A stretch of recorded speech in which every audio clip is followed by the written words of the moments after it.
Gallup out, Wilson out, Collins out, Randy Gregory possibly out, D. Law possibly out. But we got 4. And that's all we need. Let me get us out of this like I got us out of every other motherfucking thing.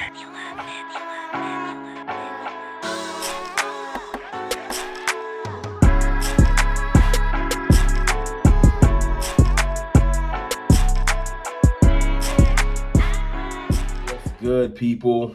It's your boy, Mr. Rome, Cowboys Fan Talk. Right back like I never left. Y'all see that? Pressure. Cowboys are under early season pressure. It's getting real. But before I get into it, man, first of all, y'all see this shirt, man? My boy J Tuck dropped this off to me.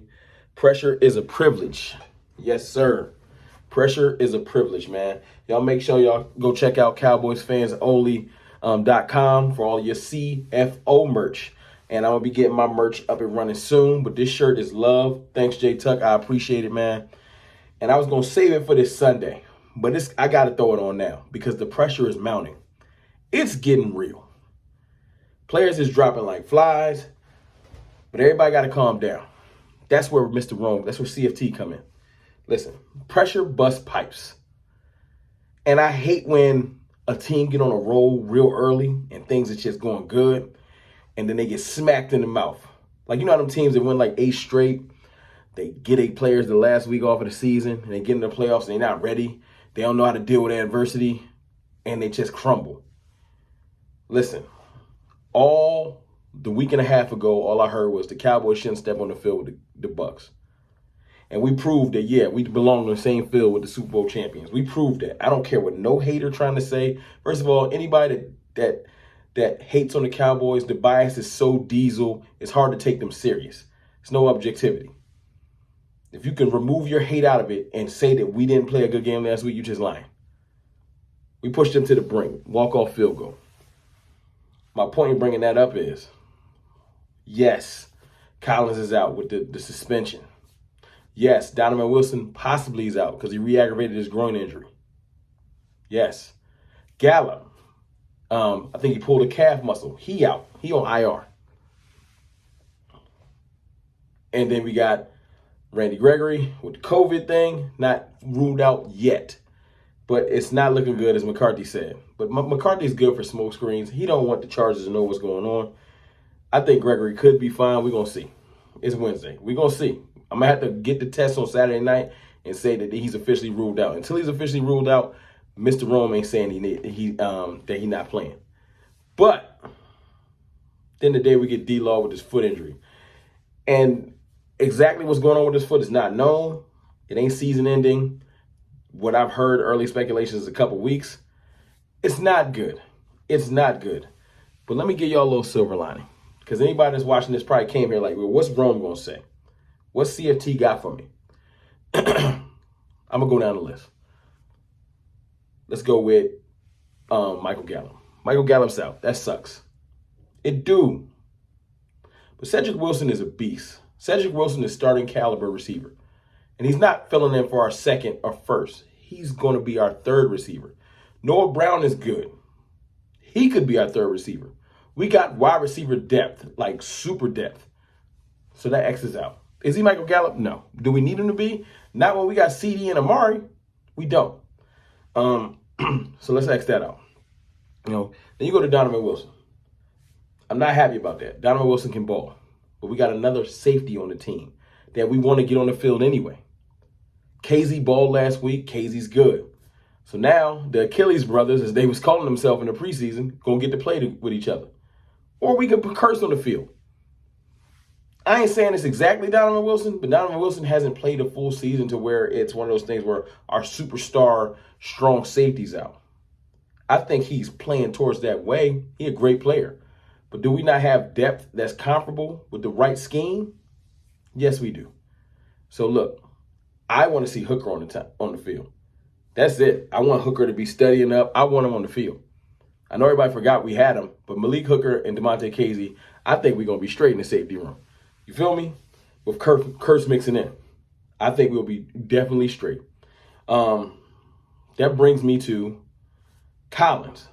And Mike McCarthy saying today, listen, Terrence Steele, that whole Terrence Steele is definitely starting thing, let's not too fast. Now, he did confirm that Zach Martin, that's like break in case of emergency. That's like a playoff game type thing. I don't think Zach wants to play right tackle. I think he only wants to do that if he ain't got no choice. So it's Tanaseki, it's Terrence Steele. And he said they're going to go through multiple combinations. So we're going to just see. I know either way it's not great. But I watched tape on Terrence Steele yesterday. I went back to the Steelers game versus TJ Watt. He gave up a half a sack, 0.5. And that's just because TJ Watt bumped into him after another dude was sacking him already. My point is this. If you scheme properly, because in that game they were run heavy, we can dominate this game. We have to play smart. This week, with the injuries mounting, it's all about strategy. You know, I'm not saying that Dak can't get loose. Dak gonna get busy. But you got to be smart. Run the ball. Just got to run the ball. You got Ezekiel Elliott. Got to take some of that clock off. Even though we dominated the Bucs in time of possession last week, even with all the throwing, we got to run the ball. We got to use play action. We got to catch them sleeping. Because now this game is becoming a Cowboys got so many injuries, people going to start being like, they might as well not even show up, just like last week. And we're going to prove them wrong. We got some depth on this team. And I'm happy that some of the young dogs is going to get some playing experience. It's good. It's hard to feel like that right now, but I'm telling y'all, it's good. Get some of them young dogs on the field. That's what brings me to Randy Gregory and D-Law. Our starting DNs going out kind of hurts. It does, especially in the run game for D-Law. But listen, I got nothing but faith in Bradley Anae. I want Anae on the field. I feel like he going to show and prove. I know his 40 time wasn't the greatest, but he just shows when he's on the field that he going to be all right. Yes, I want to see Bradley Anae on the field and Terrell Basham, man. I want to see if you're going to show up, man. You know, I don't know if Golston's going to get on the field because he's just kind of working himself back into the rotation. But I'm telling y'all, Armstrong, Anae, Basham, I feel like we can be okay. I feel like we're going to be okay. I'm not saying it's going to be the strength of the defense. Strength of the defense is still going to be Micah Parsons. That's who y'all got to worry about coming off the edge, LA. That's who y'all got to worry about. But we're going to be okay. We actually have the depth this time to handle some of these injuries. And I want to see some of them young dogs get on the field. Y'all tell me what y'all think. I think that Bradley Anae, Dorrance Armstrong, who's been showing up lately, y'all can't say he hasn't. And Basham is going to come out there and show that we got defensive end depth. Micah Parsons coming off the edge and even Jalen Smith coming off the edge can make up for the pass rushing stuff. But I do think that Bradley Anae, Terrell Basham can be good edge holders and keeping the run in and like holding the edge. So I'm not happy about losing D-Law possibly or Randy Gregory possibly or nothing like that. I'm saying that we might have the depth to handle it if we scheme properly, just like on offense. But listen, before I get up out of here, yesterday I was on Twitter, Cowboys_fan talk, and the Chargers fans tried to kill me. And shout out to everybody that followed me on Twitter, man. I finally got over 1,000 last week or earlier in the week. But the Chargers fans was mad because I'm braggadocious about my squad and saying that who y'all going to like. You got to worry about us. I'm tired of Cowboys fans. There's a lot of Cowboys fans coming to me on Twitter in the comments saying, stop jinxing the Cowboys. Stop talking with your chest out. And I'm like, what do y'all want me to do? Like, what would you suggest? You want me to walk around and, can I please be confident in my team? Please. And then somebody look at me in my face and say, your team is trash. I ain't trying to hear none of that.